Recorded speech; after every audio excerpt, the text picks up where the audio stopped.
রোজ রোজ একঘেয়েমি চিকেন কষা খেতে ভালো লাগে না, তাই ভাবলাম আজকে একটু পাঞ্জাবি স্টাইলে চিকেন কষা বানাই।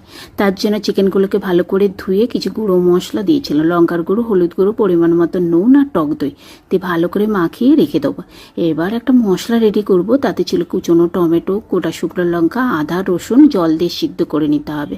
টমেটোটা ভালোভাবে সিদ্ধ হয়ে গেলে এটাকে ঠান্ডা করে মিক্সির বাটিতে দিয়ে বেটে নেবো।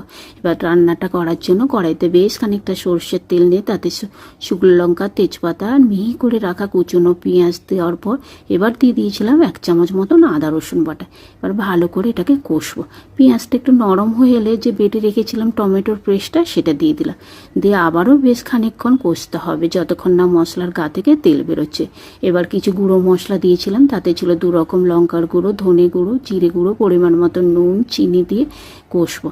মশলাটা ভালো করে কষানো হয়ে এলে এবার যে চিকেনটা ম্যারিনেট করে রেখেছিলাম সেইটা দিয়ে দিলাম।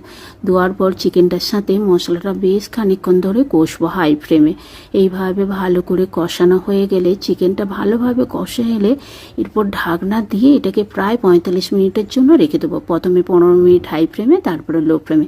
ঢাকনা খুলে যখন দেখলাম চিকেনটা ভালোভাবে সিদ্ধ হয়ে গেছে, নামাবার আগে কিছুটা কেশরি মেথি পাতা আর দিয়েছিলাম ফেস ক্রিম। এবার এটাকে গ্যাসের ফ্লেমটাকে একদম কমিয়ে কিছুক্ষণ রেখে দেবো, তারপর এটাকে পরিবেশন করব। চলো এবার এটা পরিবেশন করা যাক বাটার নানের সাথে বা পোলাওর সাথে। যদি রাতের ডিনারে ভাইদের পাতে এরকম যদি ভাইফোঁটার দিন মেনু থাকে কেমন লাগবে বলো। আমার এই রান্নাটা তোমাদের কেমন লাগলো একটু জানাবে আমাকে।